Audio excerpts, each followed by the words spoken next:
You're watching the Highlight Zone, Friday edition. Northeast Indiana, it's time to get in the zone.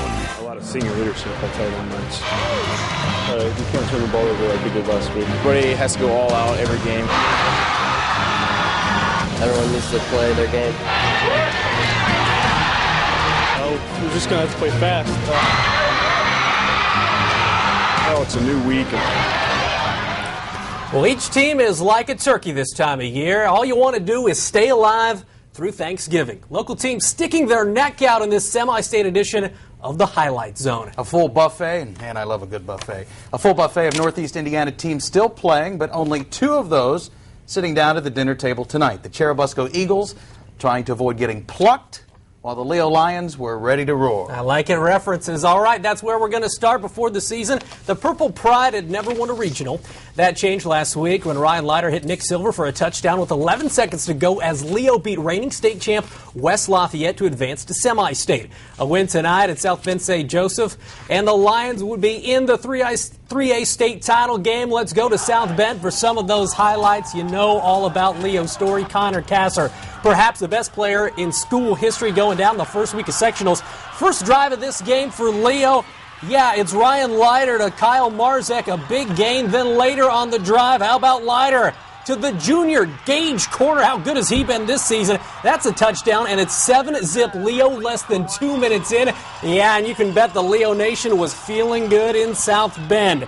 Pick it up in the second quarter, though, now. Max Matthews, the quarterback, on the draw, gets in. The extra point, however, no good, so Leo's still leading by a score of 7-6. Late second quarter, how about this? A 9-yard rushing TD from Petey Gillis of South Bend St. Joe's. They take a lead 13-7. Jared Souter hoping his team would rally with some defense. Kyle Marzek coming up with a huge interception, but he would go down with a knee injury. One thing Leo couldn't afford was more injuries. He would not return.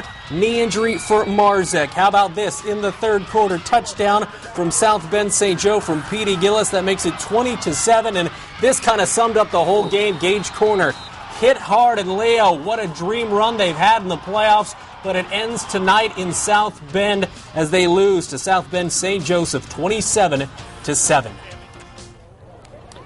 First round of sectionals, Leo has had to deal with adversity ever since. But apparently tonight, it became too much for the Lions to handle. Starting the playoffs and even tonight, Kyle goes down a little bit, and they kept fighting, they kept getting after it, and we faced just a really good ball club tonight. They're a great football team, and we came up a little short. We could have done things a little better. But we knew they were a tough team, and we knew it was going to be a battle out there, and we just kept trying to fight, and we were fighting, and we came up short. That's all.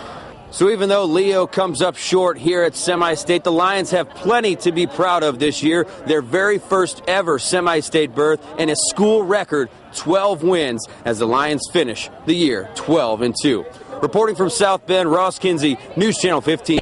All right, South Bend St. Joe's in the 3A state final. Next week we'll get Chittard, and that'll be Saturday at noon at Lucas Oil. Well, we move on to 1A football, where Churubusco came into the night with just one semi-state title in program history, and that came back in 1983. The Eagles certainly looking to add to the trophy case tonight as the Fighting Etzlers were having a big test. Lee Etzler's team at top-ranked Lafayette Central Catholic picked this one up early.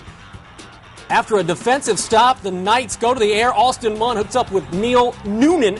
Pretty throw right there, unless you're a Busco fan. 7-0 Lafayette Central. Eagles coming right back, moving the ball down the field until Kyle Mathewson fumbles. Lafayette would recover, but couldn't take advantage, so it's still 7-zip. Second quarter now, Eagles get on the board. Kyle Monk hooking with who else but Kyle Mathewson. That's a 15-yard touchdown, 7-6. Eagles decide to go for two, and why not give it to who else but Mathewson. It's a two-point conversion, and Busco takes an early 8-7 lead. But right before the half, Lafayette punches it in with that one, makes it 14-8 at the break. Second half, here we go, third quarter. Lafayette gets the ball first, and they score. Brad Schrader takes the handoff, and he is not stopped. Knights take a 20-8 lead. The crucial play was on the ensuing kickoff. They go for the onside kick, and Lafayette would get it. They drive down and score here, and that kind of put the game out of reach, 27-8 there, as Busco falls in this one by a final of 42-14. Busco ending the season with a 12-1 record. And it looks like Lafayette Central Catholic could very well be your 1A state champ. They will play at 3:30 next Friday down at Lucas Oil Stadium. Well, 2 down and 2 to go, while most semi-state games in Indiana taking place tonight because of the distance of their opponents. Both Bishop Dwenger and Bishop Luers off tonight and playing tomorrow. For the Saints, they'll make the long bus ride to Hammond Morton. The Saints putting the finishing touches on their game plan this afternoon. Dwenger going in undefeated at 12-0, Hammond Morton 12-1. The Governors average almost 44 points a game. The Saints right at 47. Kick is set for 6 o'clock. Hammond's very fast, they're very big, and they're tough. So, I mean, we just got to counter that with our toughness and play hard. All the tradition in Dwenger football, I mean, there's only been 3 state championships. So, I mean, we want to make that the 4th, and we really just need to get it. We're hungry, and we want it really bad. They spread, but they run more than they pass. But when they pass, they're very, very effective. They alternate 2 quarterbacks, which is pretty interesting. And they're both really good. They can both run and throw well and throw on the run. They're hard to get to. Very difficult for defense to get to them at all. Over at Luers, when the Knights lost to Bishop Dwenger in Week 9, it knocked Luers out of the #1 spot in the 2A state poll. The team that crept up to #1, Rensselaer Central.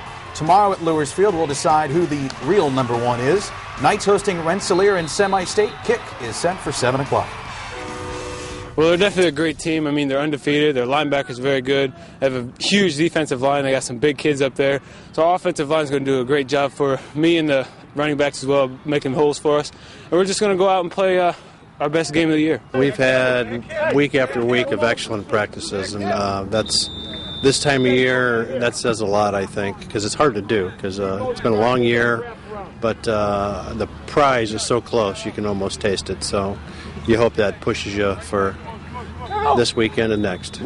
All right, Saturday's semi-state games look a little bit like this. As we've been telling you in 4A, it's Dwenger going to the region, facing Hammond Morton at 6 p.m. Ross Kinsey will be over there for that one. And in 2A, Rensselaer Central coming to town, taking on Luers at 7 o'clock. I'm lucky I get that one and don't have to make the drive. And I get to stay indoors nice and warm. Yeah. How did that work out? I don't know. All right, coming up, we've got to go from the pointy football to around basketball. As girls hoops in full swing, we'll check in on 14th-ranked Garrett. And conference play begins in one local league. 2 undefeateds going head-to-head at Northrop. That's up next in the Highlight Zone.